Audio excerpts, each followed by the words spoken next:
Mi nombre es María del Rocío Hernández Zamora, soy estudiante de la Universidad Benito Juárez en la licenciatura de estomatología. En este video hablaremos del tema antibióticos de la materia Farmacología 2 impartida por el doctor Alfonso Hernández González. Tenemos a los antibióticos que actúan a nivel de la síntesis de proteínas, que son aquellos que retardan el crecimiento o causan la muerte bacteriana. Tenemos a 4 puntos de la síntesis de proteínas. El punto A, que es 30S más RNAT más RNA mensajero. Entre sí tenemos a la streptomicina, kanamicina y gentamicina. En el segundo punto, los 50S más RNAT, número 2, tenemos a la tetraciclina. En el punto 3, aminoácido 1 se transfiere a aminoácido 2 con peptiltransferasa. Tenemos entre estos a la clindamicina y el cloramfenicol. Y en el punto 4, a la translocación, que sería el caso de la eritromicina. Entre estos fármacos tenemos a la tetraciclina y eritromicina. La tetraciclina, entre sus nombres comerciales está la dicloxacilina, acromicina, ambotetra y el tetrax. Este se indica para las infecciones orales, dentales, de vías respiratorias, de tracto gastrointestinal, infecciones genitourinarias, de piel y de tejido blando y uretitis. También en brucelosis y tifus.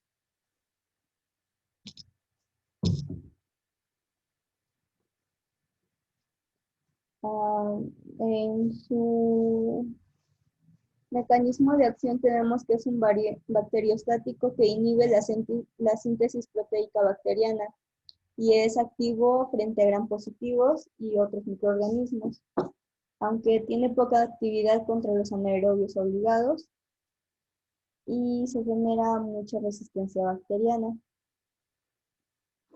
Entre sus advertencias y precauciones tenemos la alteración hepática o renal, el historial alérgico medicamentoso, y cuando se está en terapia prolongada se debe realizar el control hematológico renal y hepático. Ante la insuficiencia hepática se debe de tener precaución y se tiene que ajustar al grado de la insuficiencia, recordando que pues, es una vía de excreción de este medicamento. En sus interacciones tenemos una absorción retardada por antiácidos contra alimentos y lácteos. No se debe asociar con fármacos hepatotóxicos o nefrotóxicos o algún antibiótico bactericida. Y cuando se combina con anticoagulantes, se puede aumentar su acción. En ese caso habría que reducir su dosis. En el embarazo está contraindicado en la segunda mitad de gestación y en la lactancia se tiene que evitar. Uno de sus efectos es que va a producir mareos y cefalea, que es el dolor de cabeza. Se inhiben radicales libres y se pega al hueso y su liberación es lenta, pero tendremos menor pérdida ósea. Entre sus reacciones adversas se puede presentar las náuseas, el vómito, diarrea, anorexia, aumento de urea sanguínea, urticaria, erupción, dermatitis, coloración permanente de dientes e inhibición del desarrollo óseo en niños. También puede presentarse la sobreinfección, la anemia hemolítica, eosinofilia y también la trombocitopenia, que es la disminución de plaquetas en sangre. En la eritromicina tenemos que entre sus nombres comerciales está la pantomicina, Eribus, Eriderm, S600 y también la ilosolona.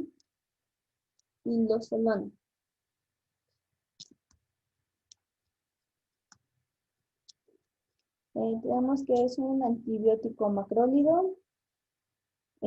Su mecanismo de acción se ejerce en acción antimicrobiana mediante la unión a la subunidad 50S ribosomal de los microorganismos sensibles y mediante la inhibición de la síntesis proteica sin afectar la síntesis de los ácidos nucleicos. Su espectro es parecido al de la penicilina G, pero sus niveles sanguíneos son más bajos. Entre sus indicaciones tenemos que se indica a personas con neumonía adquirida en la comunidad leve, en infecciones de piel y tejidos blandos, ya sea entre leve a moderada. Y eso sí es causada por estreptococos piógenes. También en otras infecciones de piel y tejidos blandos causados por la bacteria llamada Corynebacterium minicitissimum, y también se administra cuando un paciente tiene enterocolitis y diarrea grave causada por Campylobacter. Otras son la tosferina, difteria, uretitis, cervicitis, conjuntivitis del neonato. Esto sí es causada por el hongo Clamida trachomatis, y también si hay linfogranuloma venérea. Además, por la vía oral se encuentra la faringitis o la amigdalitis causada por el Streptococcus pyogenes. Para su administración tenemos que esto se hace por la vía oral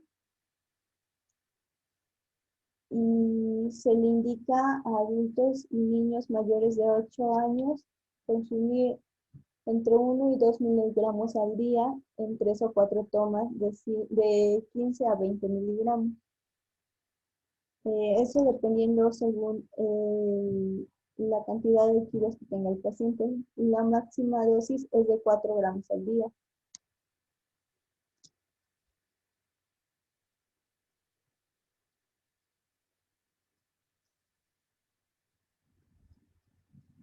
Entre niños de 2 a 8 años se debe administrar, se debe indicar de 30 a 50 miligramos, dependiendo de la cantidad de kilos que tenga el paciente, diferidos en el día entre 3 o 4 tomas. La dosis habitual suele ser de 250 miligramos 4 veces al día o 500 miligramos 2 veces al día. Los niños menores de 2 años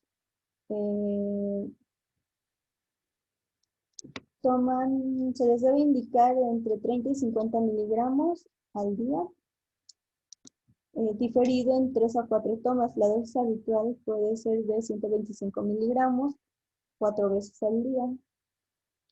Y la duración del tratamiento se suspenderá tan pronto como sea posible. Está contraindicada ante hipersensibilidad, y entre sus advertencias tenemos que hay que vigilar la función hepática por el riesgo de disfunción. Ante insuficiencia hepática habrá que tener precaución y estar vigilando esa función. Ante insuficiencia renal hay que reducir las dosis, ser administrada con intervalos de dosificación habitual, pero esa dosis se reduce entre un 50 y un 75%. Tratándose del embarazo, no se dispone de estudios adecuados y bien controlados en mujeres embarazadas, pero aún así en estudios observacionales con seres humanos se informó de malformaciones cardiovasculares tras la exposición a medicamentos que contienen eritromicina cuando se administra durante las primeras fases del desarrollo. En la lactancia, la eritromicina se excreta por la leche materna, y entre sus reacciones adversas están las náuseas, el vómito, dolor abdominal en el cuadrante superior, diarrea, incremento de las enzimas hepáticas y exantema.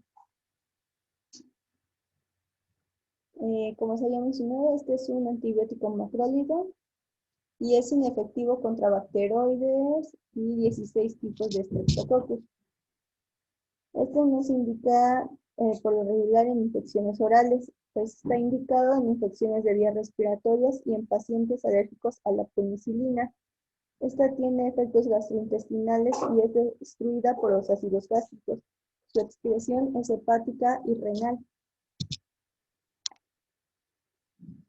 En esta imagen tenemos comúnmente cuáles son sus indicaciones de la eritromicina, ante qué casos se envía y cuál es la duración del tratamiento de manera más adecuada, para que no se tome en una cantidad tan fuerte que pueda causar una resistencia bacteriana.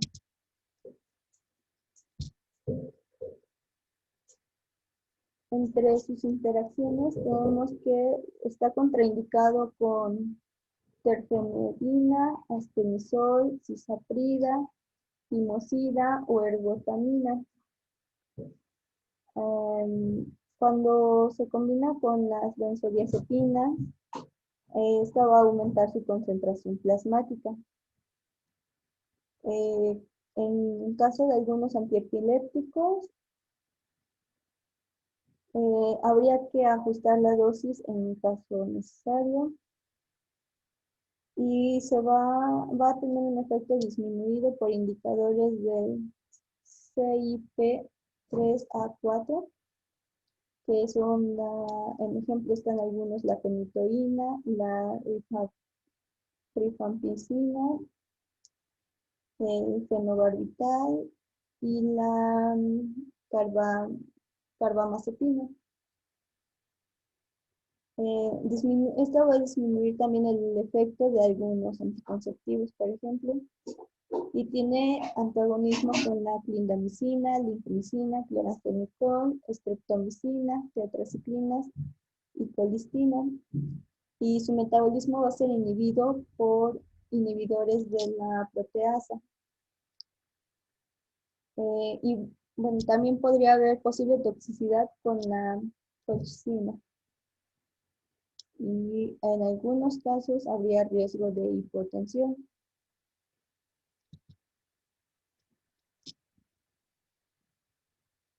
Entre las fluorquinolonas tenemos al ciprofloxacino, que es de pobre acción con enterococo oral y contra anaerobios. Genera una elevada resistencia bacteriana también, y su acción sería contra algunas bacterias como la Klebsiella, el Pseudomonas, Haemophilus, Granjanella y Lionella. Este se va a indicar regularmente en otitis y gonorrea. Su mecanismo de acción será como agente bacteriano perteneciente al grupo de las fluoroquininas. La acción bactericida del ciprofloxacino se debe a la inhibición tanto de la topoisomerasa de tipo 2 como de la topoisomerasa de tipo 4, necesarias para la replicación, la transcripción y la reparación, también de la recombinación del ADN bacteriano. Se indica generalmente en profilaxis, post-exposición y tratamiento curativo de carbunco por inhalación. En adultos se indica en infección de vías respiratorias por bajas por gram negativas. Y tenemos en su posología que se administra, se debe indicar 400 miligramos de 2 a 3 veces por día. Su administración es oral.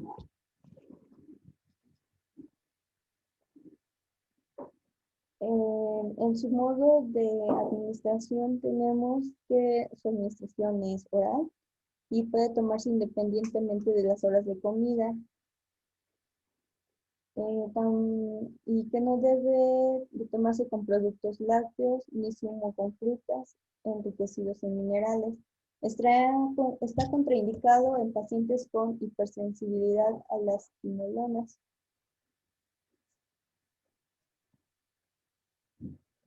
También se debe de tener precaución ante insuficiencia renal. Y en sus interacciones tenemos que está contraindicado con la tizanidina y su concentración plasmática es aumentada por el probenecid. En embarazo y lactancia, tenemos que en la lactancia, este se va a excretar por leche materna. Y en sus reacciones adversas puede haber náuseas, diarrea, vómito, aumento transitorio de las transaminasas, también erupciones cutáneas, y en los niños, además de la artropatía, suele producir con frecuencia. Otro es el levofloxacino, que entre sus nombres comerciales está el Lequine, y se receta cuando el paciente tiene sinusitis antes o después de una cirugía cercana al área del seno maxilar. En su dosificación se indican 500 miligramos cada 24 horas de 7 a 10 días, y su acción será contra algunas bacterias como las pseudomonas y fecalis, también contra Streptococcus pneumoniae. La clindamicina, entre algunos de sus nombres comerciales, se encuentra la lincomicina, que es un macrólido derivado químico de la lincomicina, pero es menos tóxico, y es una lincosamida de segunda generación. Un nombre comercial es el Dalacin C, y se indican 300 miligramos, uno cada 12 horas, durante 7 a 10 días. Este es resistente a las beta-lactamasas. Su mecanismo de acción tenemos que este es un antibiótico bacteriostático de espectro medio y activo frente a gram negativas y micoplasmas. Se indica en infecciones por bacterias gram positivas, en alérgicos a penicilinas o cuando su uso es inadecuado, como en el caso de amigdalitis, faringitis, bronquitis o neumonía o abscesos en piel. Incluso también en infecciones urinarias o otitis media, sinusitis o endocarditis bacteriana.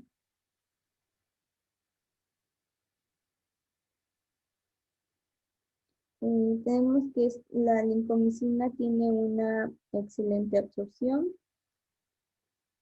y tiene interacciones con la eritromicina, porque no se puede combinar con antibióticos. Y en el embarazo suele estar indicado, y ante la lactancia no parece afectar. Si este se combina con alcohol, va a disminuir el efecto de la clindamicina. Este sí se puede combinar con alimentos, y tenemos que en su acción tendrá un bajo porcentaje de anafilaxis. Entre sus acciones adversas tenemos que puede presentarse la diarrea persistente e intensa, náuseas, vómitos, erupción cutánea, urticaria, inflamación de mucosa rectal y vaginal, elevación de las transaminasas, leucopenia o neutropenia reversible. También puede presentarse un absceso estéril o haber hipotensión.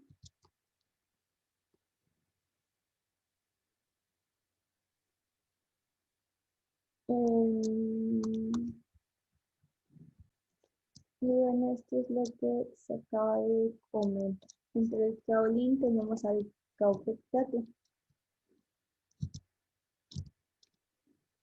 Entre antibióticos que actúan a nivel del material genético tenemos al metronidazol. Tenemos a los antibióticos que actúan a nivel del material genético, como el metronidazol, que es un componente no natural derivado del nitroimidazol. Entre sus nombres comerciales está el Flagyl o el Flaginase. Su absorción oral es buena, casi del 100%, y su excreción será renal, dexofican primero en hígado y después en riñón. Este va a actuar a través de la síntesis de ADN en protozoarios y bacterias, que son bacterias anaerobias obligadas. Está indicado en infecciones en pacientes alérgicos y resistentes a la penicilina. Y para indicarlo comúnmente en la marca comercial Rodogil, que es una composición de 250 miligramos de metronidazol y 125 de espirimicina, se indican los comprimidos 3 veces al día por entre 7 y 10 días. En sus interacciones tenemos que ante los anticoagulantes se va a potencializar el anticoagulante y ante barbitúricos va a bajar la vida media del metronidazol. Está contraindicado con la eritromicina en caso de diarrea o vómito. Este debe ser suspendido. Y en paciente embarazada no se le puede dar en el primer trimestre, ya que este sí atraviesa la barrera placentaria. En la lactancia no se han realizado estudios y es muy activo solamente contra anaerobios gram positivos, por lo que por sí solo no es un buen antibiótico, pero combinado con penicilina puede ser muy bueno. Si este se combina con alcohol, se acumulan los acetaldehídos y el paciente se va a sentir muy mal.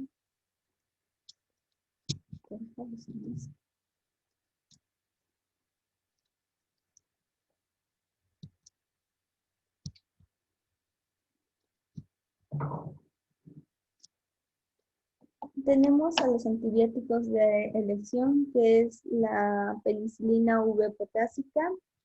Una marca es la Pendica, en la que se presentan 400.000 unidades internacionales, que serían 250 gramos.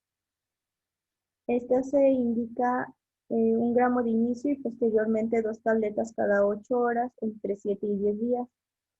Está la clindamicina, que es de la marca comercial Dalacin C. Se indican 300 miligramos y esto se hace a través de una cápsula cada 12 horas de entre 7 y 10 días. Tenemos también a la amoxicilina con ácido flavulánico.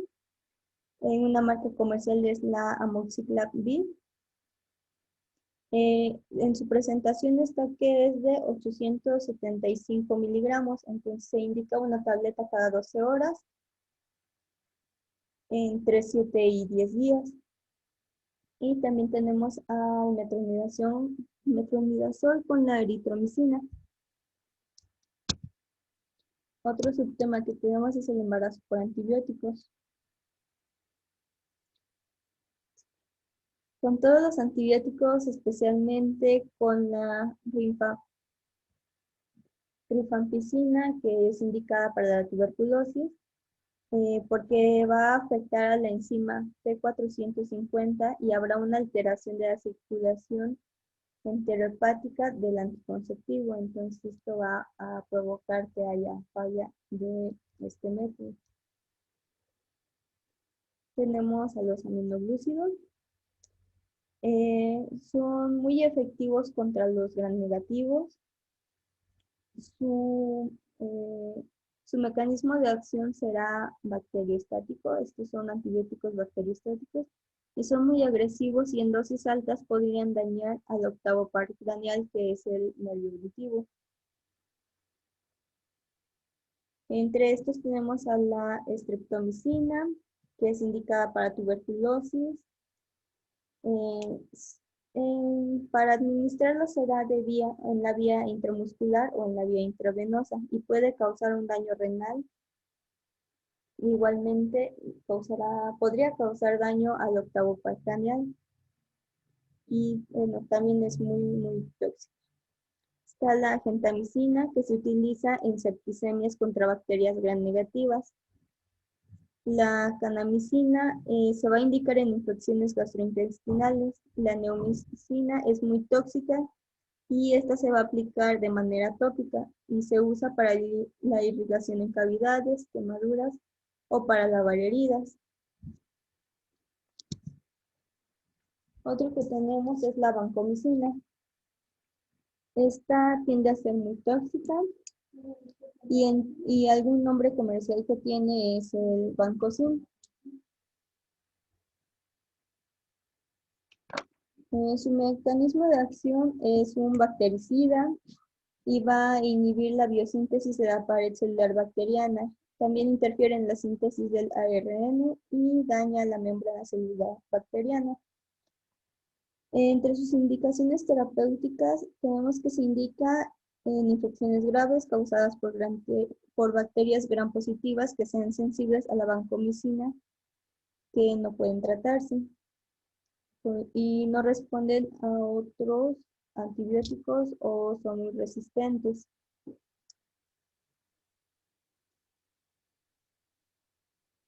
También en pacientes con riesgo de endocarditis, pues habría que tener cierta vigilancia. Está contraindicado en pacientes que tengan hipersensibilidad a la vancomicina y también en pacientes con insuficiencia renal. Hay que tener bastante precaución y la posología ahí sería distinta. En sus interacciones tenemos un riesgo de eritema, rubefacción y reacciones anafilactoides con anestésicos. Se debe monitorizar en tratamiento concomitante con en embarazo y lactancia. La vancomicina se va a excretar por la leche materna y por lo tanto solo se podrá indicar a menos de que otros antibióticos no sean efectivos. En caso de embarazo, pues no hay datos o estos han sido muy limitados relativos al uso de vancomicina en mujeres embarazadas, pero los estudios realizados en animales no sugieren efectos perjudiciales en el desarrollo del embrión o feto en el periodo de gestación en términos de toxicidad para la reproducción. En reacciones adversas tenemos que podría haber el descenso de la presión sanguínea, podría presentarse la disnea, estridor, exantema o inflamación de las mucosas, prurito u urticaria. Otros que tenemos son los azálidos, entre estos tenemos a la acitromicina. Los azálidos son derivados de los macrólidos, pero estos son más específicos. Uno que tenemos es la acitromicina, con nombre comercial de acitrocin, y se suele indicar en dosis de 500 miligramos por 3 días únicamente. Y una característica que tiene es que esta va a durar mucho tiempo en sangre. Se va a indicar para infecciones en vías respiratorias y en la flora que abarca, y la flora que abarca es similar a la que abarca la eritromicina, y este va a ser el más efectivo contra los anaerobios. Su acción la hará a través de inhibir la síntesis de proteínas bacterianas por la unión de la subunidad 50F del ribosoma e inhibiendo la translocación de los péptidos.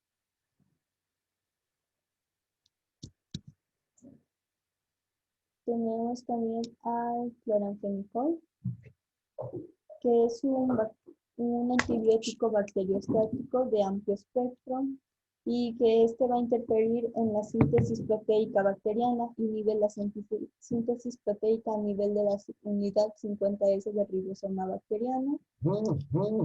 Es muy tóxico y va a estar contraindicado ante hipersensibilidad a este compuesto que es el cloranfenicol.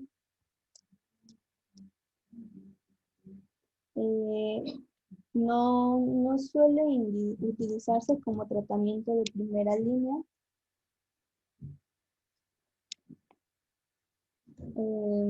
Y se indica por lo regular para las infecciones que sean bastante severas. En su posología, pues este se presenta también de manera que se puede aplicar tópicamente y esta será una aplicación al día. Y a menos de que sea muy necesario aplicarse varias veces. Esta se aplica de manera que se fricciona suavemente sobre la lesión. También tenemos a la rifampicina, que se indica para la tuberculosis y afecta especialmente la circulación enterohepática de los anticonceptivos orales. En su mecanismo de acción tenemos que es un antibiótico sistémico, antituberculoso y bactericida. Este va a inhibir la síntesis del ARN bacteriano. Como ya se comentó, se indica en pacientes con tuberculosis en todas sus formas, también en brucelosis,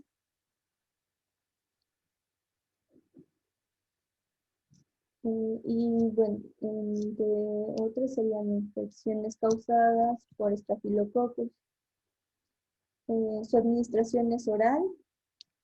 En caso de tuberculosis, se administran 10 miligramos según la cantidad de kilos que pesa el paciente, en una toma máxima de 600 miligramos al día.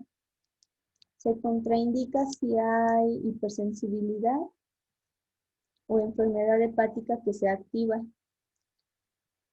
Ante insuficiencia hepática va a estar contraindicado y ante insuficiencia renal también.